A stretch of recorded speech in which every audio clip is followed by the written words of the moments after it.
Anti paper leak బిల్లుకు రాజ్యసభ ఆమోదం తెలిపింది. ఇప్పటికే లోక్సభ ఆమోదం తెలపగా తాజాగా రాజ్యసభ కూడా ఆమోదించింది. దీంతో రెండు ఉభయ సభల్లో ఆమోదం లభించినట్లయింది. పరీక్షా పత్రాల లీకేజీలో పాల్గొన్న వారికి 10 సంవత్సరాల వరకు జైలు శిక్షతో పాటు కఠినమైన శిక్షలను విధించనున్నారు. పబ్లిక్ ఎగ్జామినేషన్స్ చట్టాలను సవరించడమే లక్ష్యంగా ఈ చట్టాన్ని తీసుకొచ్చారు.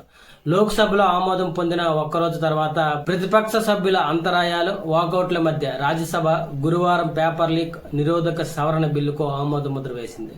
విద్యార్థులు, యువత ప్రయోజనాలను పరిరక్షించడంలో ప్రభుత్వం నిబద్ధతకు ఇది ఒక నిదర్శనమని కేంద్రం చెబుతోంది. కేంద్ర సహాయ మంత్రి జితేంద్ర సింగ్ రాజ్యసభలో పబ్లిక్ ఎగ్జామినేషన్స్ సవరణ బిల్లును ప్రవేశపెట్టారు. బిల్లును ఆయన ప్రవేశపెడుతూ పదే అంతరాయాలు కలిగినప్పటికీ దాదాపు 10 గంటల చర్చ అనంతరం లోక్సభలో ఇది ఆమోదం పొందింది. అదేవిధంగా నీటి వివాదంపై దేశవ్యాప్తంగా విద్యార్థులు జరిపిన నిరసనల కారణంగా విద్యాశాఖ మంత్రి ధర్మేంద్ర ప్రధాన్ రాజీనామా చేయగానే కేంద్రం సోమవారం సవరణ బిల్లుకు ప్రవేశపెట్టింది.